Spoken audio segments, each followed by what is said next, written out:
xoolee man bi may waxtaan ak journaliste yi dama leen wax ni leen raccordement bi nga xam ne Touba ci kanam def na ko dafa bari ndax man li ma ci xam-xam naa ci 5 réseaux boo xoolee Daaru Marnaan bii la nga xam ne moo daan taa foofu ci sel bi ci arrondissement bi raccordement boobu ñu def andi ko fii ci rond-point bi moo ko fa jëlee ñu dellu jóge ca Tookaru Serigne Cheikh Ba raccordé waat ko ci kër sëñ Dame Atta gi dellu jóge waat ca corniche su sëñ Cheikh Ba ca jannatu raccordé waat ko fii nga xamante ne mooy kër sëñ Dame Atta gi dellu jóge waat ca kër sëñ Cheikh Bass ga foofee nga xam ne ca wàccukaayu Gede ba fa mu daan taa ndox ya fa nekk ñu raccordé waat ko ci kër sëñ Dame Atta gi dellu jóge waat guy mbind ca penc ma raccordé waat ko ci réseau bii nga xamante ne moo jëm ci réservoir bi waaw léegi juróomi réseau yooyu nga boole leen ci loo xamante ne capacité bi attanut woon lim yore woon muy aménagement wu ONAS bii nga xamante ne moo fi nekkoon te capacité bi attanu ko woon rawatina nag entretien ba ca war nga xam ne kenn daawu ko def su noor jotee ba mu évacuer ndox mi Daaru Rahman li leen waroon mooy andi ay pelle mécanique ak ay oto yoo xamante ni dinañ mën a charger ban ba cay nekk ñu daal di koy jël dégg nga yóbbu ko tuure ji ko moo xam fu ñu ko mën a tuure ci réew ci Sénégal ci Touba ñu dem am na sax mën naa sëkk ndax suuf lay doon loolu dana permettre pompage ya fay nekk maanaam am puissance bu ñu mën a yóbboo ndox mi fële ca Daaru Rahman waaye fi mu ne wax nañ ma ne ma comme entretien boobu defuñu ko woon loolu moo tax maanaam pompage yi sax dañoo taxaw fi mu ne nii actuellement ndax ban bi moo leen téye kon damay jàpp ni damay jàpp ni fi mu ne ñun ci nawet bi ci ndox mi lañ war a nawet ndax ñun ñooy réserve d'eau bi nga xamante ni amatul feneen fu mu jëm fu dul ci suñu kër yi comme pompage yi taxaw na loolu nag erreur bi man damay motiver ONAS bi nga xamante ni moo jox Touba ca kanam autorisation ndax ñoom maanaam su fekkee def nañ étude projet bi li muy jar lañ def étude bi waaye impact bi nga xamante ni ëllëg ak si biir nit ñi danañ ci ko ci loro loolu moom Touba ci kanam mënul def étude boobu loolu ONAS moo waroon a def étude bi bu ko leeree ne raccordement yi ñuy def ëllëg ak si biir dafay lor lu ëpp li nga xamante ni moom la ñu yaakaaroon ni dina ko jariñ ay nit normalement ONAS waroon na mën a arrêté autorisation boobu nga xam ne kon raccordement yi du am waaye comme nag ONAS jox na leen autorisation man damay jàpp ne incompétent bi ñu ngi tukkee ci ONAS kon coono buñ ci am dañu jàpp ne état bi dugal na ci loxo loolu moo tax ñun li ñuy wax mooy ministre bi nga xamante ni moo yor wàllu inondation yi li ko waroon mooy ba mu tawee ba séwét ba maanaam réservoir bi commencé ñu andil ndox mi li ko waroon mooy citoyen yi fi nekk tey loolu guddi ak bëccëg moom mu tegoon fii tànkam comme nii muy wëree Ndakaaru di ko wëree réew mi mu xam ni Touba dafa bokk ci réew mi Sénégal ay sénégalais lañ ay citoyen sénégalais lañ maanaam li nu war ci ay fiscalité li nu war ci impôt li nu war ci lépp noo ngi koy def comme ni ko waaw xam nga loolu man bu fekkee di nga ko partagé dinaa ci mën a joxe sama xalaat ndax xale yi ñu mat lañ ñu yar lañ ñu tarbiya lañ maanaam képp koo xamante ni jox nga leen cër bi ñu yayoo fi leen suñu borom teg nga teg leen fa soo ñëwee di nga gis ni Touba ñi fi nekk dañoo yaru waaye képp ku leen xeeb soo ñëwee di nga gis ni ñoom kat am nañ fayda boo xamante ni ku leen wàkku ñu xuri la waaye ku fi ñëw ak yar ak teggin war leen a dimbali li wér te wóor mooy dinañ la jox cër bi nga yelloo ministre de l'Intérieur nag bu fi ñëwee ngir xool ni ay sénégalais fi nekk yoo xam ni maanaam dañoo yayoo ndimbal dañoo yayoo état bi nga xam ne seen argent contribuable moo ciy dem ñooñu mu jóg pour jàppale citoyen sénégalais yi fi nekk bu ñëwee fii dinañ ko teral dinañ ko tatagal tey dinañ poursuivre li nga xamante ne moom la ñuy wax bu dee lu nu neex la liberté woo dañ ciy ànd ak moom rek ndax doomu aadama yëpp benn la ki nga xam ne dafa jóg ngir dimbali doomu aadama yi kooku ku ko yooxoo da ngay tooñ sa bopp loolu kenn du ko jàpp na ne man fii Touba bu fi ñëwee ngir def li mu war a def kenn du ko fi yooxoo loolu daal am maa nag ku fi ñëw pour casquette politique boo fi ñëwee di nga fi fekk yeneen politiciens yi donte ñun duñu ay politiciens loolu mooy problème mu Touba ndax kenn contrôlé wu ko ku dul Serigne Touba kon ku leen jëfal lu baax yow yaay ki ko contrôlé ku fi ñëw bëgg a andi lu baax it nag kon dinañ la dalal ba agression du fi am dara du fi am incha allah mën naa ñëw bu andee yiw suñu borom dina ko delloo fay ko yiw woo. Amadou Diagne laa tudd dëkk ci Darou Khoudoss bi Serigne Sang Diagne di sama waajur di sama rakk waajur sëñ Sam dëkk nag xalifa sëñ Souley ma bokk nag ci dëkk bi nag it nag bokk ci donte kilifay dëkk bi ci laa bokk waaw. doom bàjjen kenn mënut a fanaan koñ bi lépp kenn mënu fee fanaan koñ bi lépp a génn kenn mënu fee fanaan. dafa metti moom suñu koñ ñëpp a génn miir yi daanoo noonu amul fu mu tëdd wax dëgg yàlla ñun moom yàpp naa ne Touba ñun ñoo ci gën a metti. man ak ñi ñoo jàkkaarloo kër man sama miir daanoo na jafe-jafe yi ci la nekk ñu ngi sàkku ndimbal daal wax dëgg yàlla ku mën a dimbali te yàlla tax nga dimbali wax dëgg yàlla. 92 laa fi nekk laa fi commencé ñëw sama kër gi jaay fee di nekkoon tax ñu naan ko dégg Kembo waaw dégg Kembo boo fee guy gi nekk foofu lañ daan wax dégg Kembo mais dox bi moom mos fee am mosuma ko fee gis bi moom bu nekk mos na ma fee fekk waaye wax dëgg yàlla mosuma ko fee gis. kon daal moom mbir mi li ko waral mooy loolu maanaam raccordement yi ñu def mu dem fële amu capacité mënu ko supporter amul lu ko mën a génn yóbbu ko fi nag.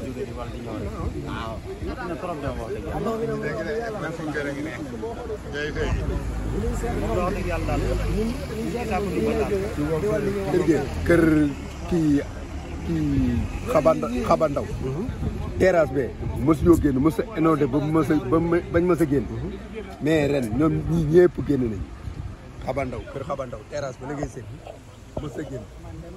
mës a inondé ba mu génn gis nga ko tey sama kër moo ngi fële ci ginnaaw deuxième côté. kon di ngeen ko xamee rek dañoo ñëwoon fii tey ci buuru Xudaamul Xadim ànd ak Mat Diop Diaw bi nga xam ne bi mbir mi amee ba léegi nii ñu ngi ànd ak autorité yi gouverneur bi di préfet bi ak autorité locale yi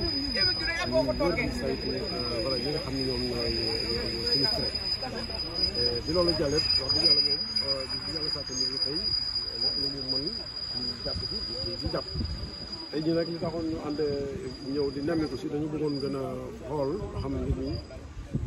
tolluwaay bi fu mu day bi fu mu toll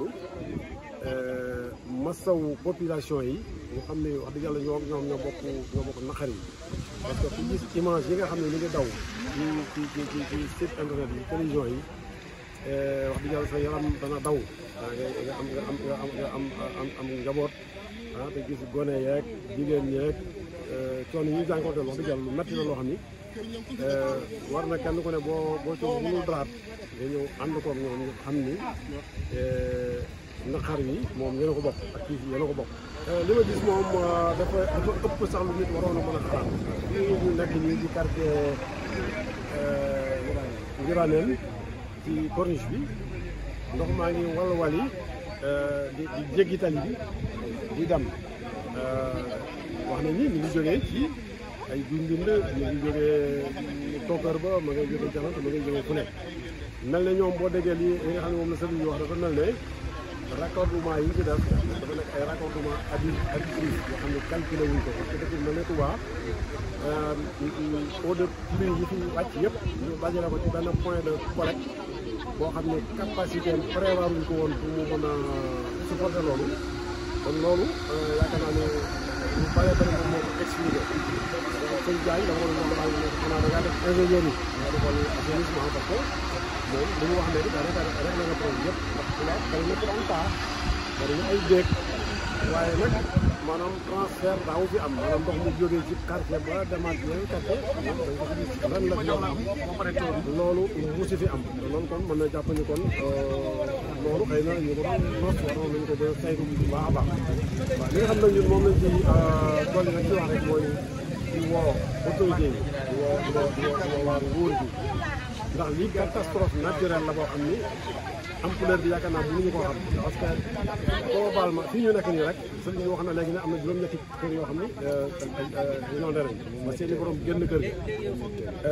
fi ñu jógee léegi kooku nee na wàññeeku na fa 100 soo ko calculé globalement lu bon bon xam naa ne juróomi junniy kër wala juróom benn junniy kër moom nit moom génn nañ seen kër ñu dem ci seen i mbokk ñi fanaan ci mbedd mi te loolu metti na ñuy invité nag kooku état bi ak ñi nga xam ne ay volonté lañ nekk ci dëkk bi nekk ci réew mi nekk ci bitim réew ay sénégalais ay talibé ñu jéem a organiser seet ni ñu leen dimbalee parce que lii ab tàmbali la rek ndax nag dinañ door a tàmbali li xew ni barki démb bu ci lenn doole bu waatee monsieur bi doon àgg foo xam ni dana jéggi dayoo li baax mooy cee jóg bu luwee ay tente basak ay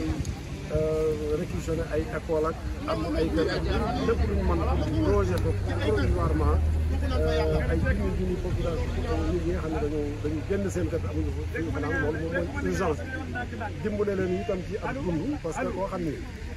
boo amoon daanaka fa toog sax amoo ko say bagage yëpp nga ci biir ndox ma nga ba ko fa ñooñu war nañu leen seet ñu leen dimbalee ci wàllu dund ci wàllu ay produits d'hygiène ak ci wàllu sécurité parce que ñu bàyyi seen bagage seen kër kenn gardé wu ko te loolu wax dëgg yàlla lu métti la loolu moom mooy li gën a urgence dafa leen ñu am provisoirement fu ñu leen mën a loger foo xam ne dana nekk en sécurité jox leen dund wut ay médecins ñu jéem leen a seet parce que lu mel nii nga xam ne ndoxum fosse yeeg lépp dafa jaxasoo man ragal naa épidémie sax mën na fi am épidémie choléra wala beneen maladie bu mu mën di doon war na fi mën a am donc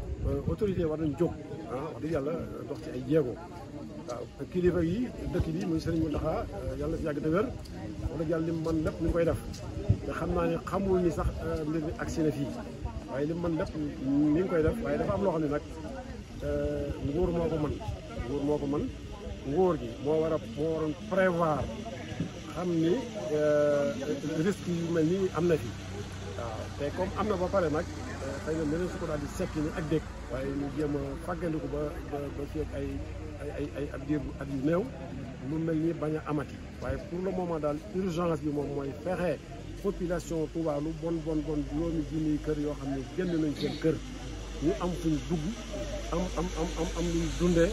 am garab yu fajoo parce que dañu ci daan nekk ñoom di xëy di liggéey ci marché ba wala feneen fu mën na di liggéey wala atelier mënatuñ faa dem parce que fépp inondé na ñu toog amatuñ ci lan luñ jàpp loolu wax dëgg lu métti la loo xam ni ñu jàppale leen lu jàmp lu urgent la waaw waaye nag bu ñu xaar kenn ñun nañu njëkkee tàmbali ñu waa Touba ak taalibe fu mën na ne ñu tàmbali lépp lu waaye man ci ndimbal mu gaaw jox ko ñi nga xam ne bu leen ko joxee danañ ko jot ñun ku mën a joxe ay pompe am na kër yoo xam ne xëy na pompe mën na fa dara am na yoo xam ne xëy na am na ñoom yoo xam ne mën nañ ko réglé waaye li gën a urgent daal mooy li wax fexe ba am kuy dugg parce que lii daal moom fekk nawet bi jeexul ñu état bi moo ko mën a defar bu mën a saafara solution bu ñu fi mën di jëlee solution transitoire lay doon solution provisoire lay doon waaye li ko mën a réglé daal mooy ñu def investissement lourd wut ay infrastructures yoo xam ne dana yelloo ak tolluwaay dëkk loolu rek laa ci amoon lu may wax. asalaamaaleykum wa rahmatullah. waaw man la Khadim Diop citoyen à Touba Ndamatou maa ngi nuyu Sénégal yëpp di nuyu mbokku région de Diourbel mbokku département de Mbacké commune de Touba. di jëlal ci nuyoo bi ak ziar bi sëñ Mountakha Bassirou di ko ñaanal suñu borom yàgg fi loolu temps ak wér tey nag ñu ngi nii sur le terrain guddi gi nii. war a jóge biir Ndamatou ci ay kër yoo xamante ni dañ fa doon intervenir ci ndox mi ndax nit ñi ndox mi mënuñoo nekk ci situation bi ñu leen di bàyyi di leen toog di leen seetaan te am na kër yoo xam ne tey jàpp nañu suñu ko pompé mu génn moo tax ak équipe bi ma àndal ni jeunes yi taxaw nii ci bari am na ci ñoo xamante ni am nañ plus de 18 ans am ñoo xam ne amaguñ ko sax ñëpp ñi ngi sur le terrain di ñu jàppale ci li nga xam ne moom mooy liggéey bi kër goo xam ne xool nañ ko ñu mën leen a dimbali pompé leen ndox mi génne ko ñu ngi leen di leen pompeel ñu bëree bëri bi ñu jéggee sax ci affaire yi ñu ngi ñuy woo di ñu solliciter fu ne ba nit ñeen ñu fekkee nii ci le terrain ñu taxaw ni génne Ndamatou dañu war a intervenir côté benn dispensaire bu nekk boori Lipor bi ay kilifa yoo xam ni dañu woo ku wax ñi ñu dem te bëccëg gi amuñu woon temps moo tax ci guddi gi nii laa wax booy nañu ensonné dem foofu man leen a jàppale ndax waruñu toog di seetaan ndax dëkk bi suñu dëkk la askan wi suñu askana ñu fi nekk suñuy maga suñuy yaay suñuy kilifa rek ñoo fi nekk kon waruñu toog di seetaan ci yëf waaye beneen bi nga xam ni dinañ koy leeral mooy nañu kilifa yi baral liggéey yi jàppale askan wi ndax fii au niveau de Ndamatou li fi génn si ay kër presque ëpp na 300 ménages yoo xamante ni génn nañ loolu nag ñooñu waruñu toog di leen seetaan yi nga xamante ni mooy pompe yi nga xam ne yu mag yi pompe électrique ak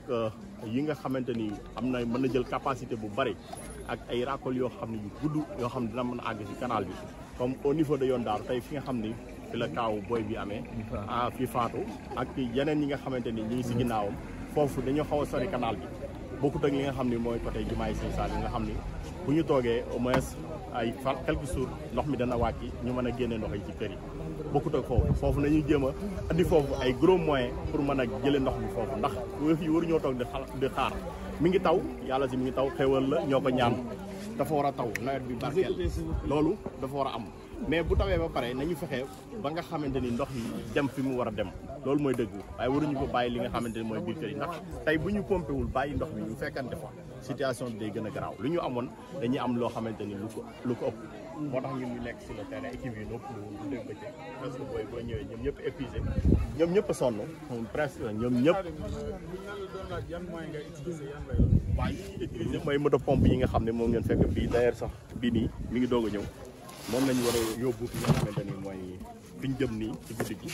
ak yeneen yi nga xam ne moom lañ nooy bonne volonté yoo xam ne gis nañ ñu nekk sur le terrain ñu ñëw fekk suñu ci ki ci jiitu l'honorable haut conseiller Matar Diop ñëw na fi ak 4 pompes ak tey le monsieur le maire Abdoulaye Ka moom itam andi na fi ci au niveau de Ndamatou ak Niang ak équipe bi nga xam ne àndal nañ ñu woon ñu bureau préfet 10 pompes ñoom woo na ko réceptionné nañ 7 yi 3 yi suba dinañ ko réceptionné incha allah parce que dañu àndoon dem inco ñu ni ko léegi situation bi ni ñu leen ko waxee nii noonu lañ ko waxee parce que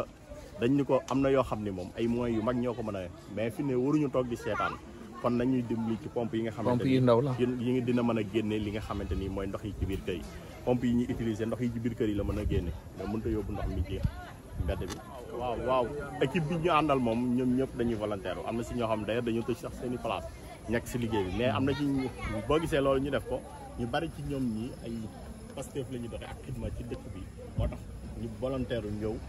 gis ñu ci terrain bi ñu nekk si ñoom ñëpp ñu daw ñëw fekk si yàlla xam na ne yenn saa yi sax damay yërëm ñi nga xam ne mooy classe gi xale yi ndaw yi ndax boo image yi mën nañ la ko envoyé ñi ñëpp si booy kii la ñu nekk sur le terrain booy yi ngay gis ni vraiment dañuy jàppale ci li nga xam ne moom mooy liggéey bi te ñooñu it wax dëgg yàlla kenn ci ñoom amul ci kenn koo xamante ne ñu ngi lay fay ñaar dërëm wax dëgg yàlla dañuy volontaire rek dem d'ailleurs sax ñu ko gisee nii fi ne nii toujours nit ñi ñu ngi woo fenn fu ne pour wax nañ leen ñëw dimbali waaye li ñu mën rek la ñuy def fi ñu mën a yem la ñuy yem vraiment ñu ngi nii wàcc léegi war a dallu mais waaw Xuddaamul Xaddim ku mel ni ma Diop Diawbe day ñëw sur le terrain chaque jour dañu seet di fekk si biir askan wi di xam li nga xam ne moom la ñuy dund na mu koy defee nag ay Xuddaamul Xaddim na la ko yeneen autorités yi war a defee di ñëw sur le terrain di dugg ba ci biir ndax bu ñu toogee si biti duñu xam li xew te mën nañoo jot ci yeneen kilifa yi informer leen loo xam ni ak peut-être nekkul ci sur le terrain moo tax ñoom bu ñu ñëwee dañoo war di dugg si ni ko waa Xuddaamul Xaddim defee ma Diop Diawbe ñu ngi koy félicité bu baax parce que man yàlla rek moo tax may wax dëgg rek moo tax may wax depuis ñu ne sur le terrain mi ngi ànd ak ñun chaque jour danañ xëy gis ko bés bu set danañ xëy di ko gis loolu moom ñëpp ko mën a témoin bu ñëwee dina masawu askan wi li mu mën a def mu def ko d'ailleurs sax am na fu mu yóbboon ñu fay intervenir muy côté yoon daaru ndax foofu am nañu kër yu bari ñoo xam ne génn am na ci benn kër boo xam ni ña fa ne ñi ngi seen kaw étage bi mënuñoo génn seen ndox mi ne seen biir kër yi mu wax ma nañ ko def foofu déployé woon nañ fa ñaari machine ñu génne ndox mi mais bi ñu demee dañoo gis ni affaire bi day jaaraat ci kër yi nga xamante ni moom la dend ak ci suuf ndox mi di génn looloo tax foofu mujj ñu ci vraiment ñu ngi sant bu baax di leen gërëm di leen jaajëfal bu baax leen remercier bu baax si déplacement bi ngeen def ñëw sur le terrain ndax it da ci baax di ñëw sur le terrain di fekk nit ñi ndax vraiment loolu moom dañ koy rafetlu bu baax a baax. seen vision ak cheikhibrafall.com vraiment ñu ngi leen di jaajëfal bu baax a baax ci déplacement bi ñu def ñëw fekk ñu sur le terrain ak heure bii ñu ñëw vraiment ñu ngi leen ci sant bu baax ndax woowuñu leen ñooñu déplacé seen bopp ñëw ci terrain bi di xool li xew situation bi fekk ñu ci terrain bi vraiment kon dañ leen ci jaajëfal bu baax ndax li xew ci biir askan wi dañ ko war a xam kenn ku ne loo ci mën nga def ko ñu bañ a toog di seetaan vraiment ñu ngi leen sant bu baax di leen jaajëfal di wax ni vraiment ñi sonn nañ leen jàppale loolu mooy li nga xamante ni moom mooy dëgg jàppale gi nag day tàmbale ci lu ndaw jëm ci kaw ba keroog li nga xamante ni moom mooy situation bi am saafara. waaw fi ne moom ku ñu doon dimbali ci kii chaque jour nañu dimbali ci li nga xamante ni moom mooy carburant beeg. waaw parce que ak booy waaye bu fekkee ni man lañ leen a jàppale motiver leen ñu gën a góorgóorlu ci yéen ndax ñoom vraiment ñi ngi si wetu askan wi di leen jàppale toujours te laaj ñu dara vraiment loolu moom wax dëgg yàlla maa ngi koy ñaan man moom waxuma pour. da nga am bureau boo xam ne da nga koy fekk wala yow da ngay joxe numéro téléphone boo xam ne ku la bëgg a dimbali foofu lay jaar. waaw mooy ku bëgg a ñëw dimbali mën nga ñëw ci terrain bi boo ñëwee fële au niveau jumaa yi sëñ Saliou fa la ñuy campé bu heure añ jotee dem campé foofu añ foofu bu ñu añee ba pare doog a delluwaat ci biir li nga xam terrain bi añ bi wax dëgg yàlla ñi nga xam ni ñoo dëkk si koñ yi ñoo koy indi kenn ku ne bu ñu la séenee nga nekk si ñooy dem indi ay bool di jox xale yi ñuy añ ak yooyu vraiment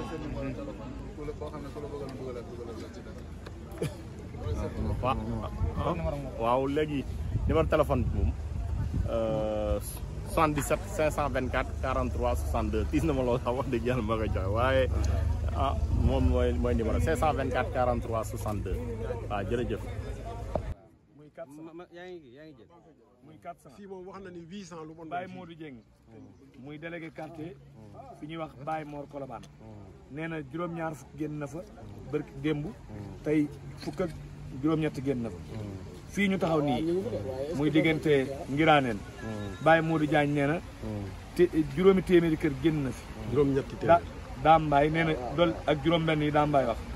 muy juróomi téeméer ak juróom-benn yooyu Ablaye Ndiaye nee na juróom-ñaari kër génn loolu junniy kër la yu tegal benn ci yoo xam ne demuñu feneen yoo xam ne ñoom génn nañ seen i kër matelas yi yàqu na télé yi yàqu na dégg nga fonce yi yàqu na ceeb bi yàqu na diw gi yàqu na léegi nag loolu mooy li nga xam ne mooy lam kon nag bu ñuy joxe ay renseignement wala ñu jox ay kilifa yi mbir ak ku manti doon dañoo war a ñëw sur le terrain dugg ci biir xool ba gis ko waaye li nga xam daal mooy nekk mooy population bi sonn ñun nag liñ ci man mooy liggéey bi ñu doon def rek mooy fexe ba teg ko ci aw yoon nga gisal sa bopp ndokk nag ñi ngi lay sant nag ndax yow bu la neexoon nga jaar fi dem waaye dangaa ñëw taxaw gisal sa bopp comme neexit suba mu ñëw def commission ñëw wër kër gi maa ngi ñaanit képp koo xam da ngay dimbali askan bi wala nga bëgg a xam li génn ci kër gi nga ñëw ci population bi ñoom ñu nekk seen commission bopp recenser seen bopp seen i kër ànd ak ñi nga xam ne ñoom ñu xam koñ bi ñoo xam la ñuy dund ci koñ bi maa ngi lay gërëm di la sant Mbacke. aouzu billahi mina seytaani rajim ginnaaw bi nu sante yàlla julli ci yonent bi ñu ngi sant Seexul Xaddim mi nu yaakaar àdduna ak alaaxira di mastaw askanu waa Touba di ñaanal Serigne Mountakha sunu borom yàggal ko fi lool te mu ànd ak wér ci barke Seexul Xaddim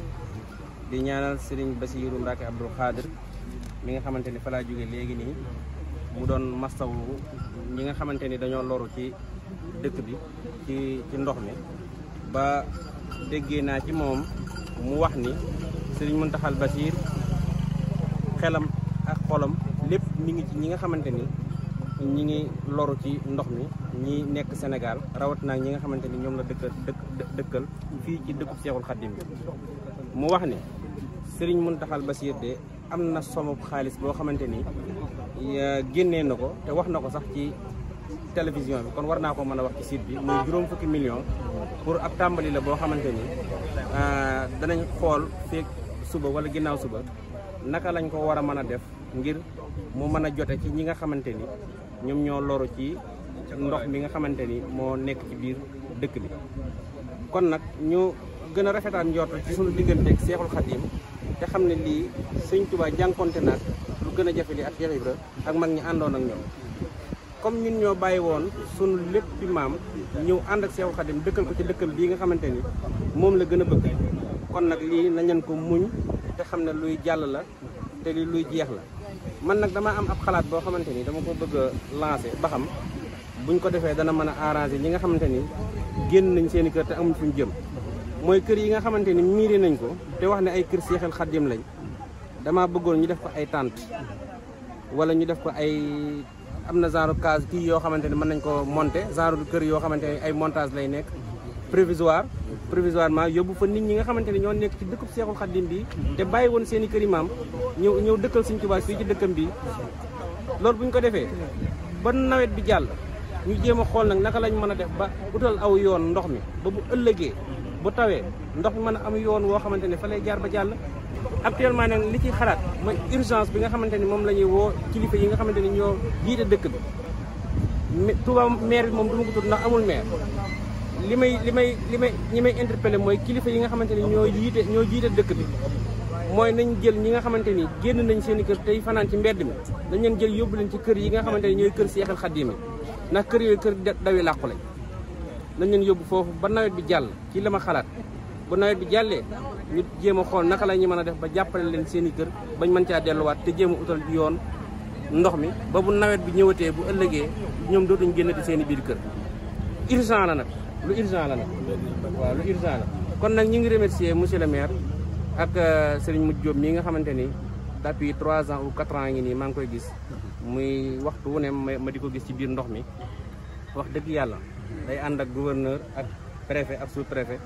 ak chef de village yi ak population Touba bi damay dajeeg moom man ndax man dëkk Seexul Xaddim bi dafa maa ñor waaw damay dajeeg moom ndax waxtu wii may wax ak yéen nii dama doon dem kër ga doon ñibbi ndax ci déclaration Cheikh Mahamadul Bachir gi fa laa jógee bi ma fa jógee nag doon ñibbi ma dajeeg ñoom ci biir ndox mi nii actuellement nii ñuy wax ma ne xaaral ma taxaw xool ba xam lan la ñuy wax ma gis sëñ Modou Diop mu ne ma wàccal ma wàcc moo tax ma ne naa ci yëkkati kaddu yoo xamante ni kaddu yi ànd ak ñoom ci jafe-jafe yi nga xamante ni moom lañ nekk ak muy ab naqar woo xamante ni àndut ak daray bànneex nag ndax fanaan ci ndox wala génn ci sa kër te amoo foo dugg loolu moom ku la wax ne la bànneex la waxu la dëgg ku la ci bëgg a dëfalit te dugal la fenn it da lay nax waaw taalibe yi lépp ñoom la kon nag lañ leen fexe ba képp koo xamante ni tane nga kenn ci ñoom na nga ko dimbale te Seexul Xaddim rek tax bu dee li ngay wax ne ab taalibe nga bu dee li ngay wax it ne ab murit nga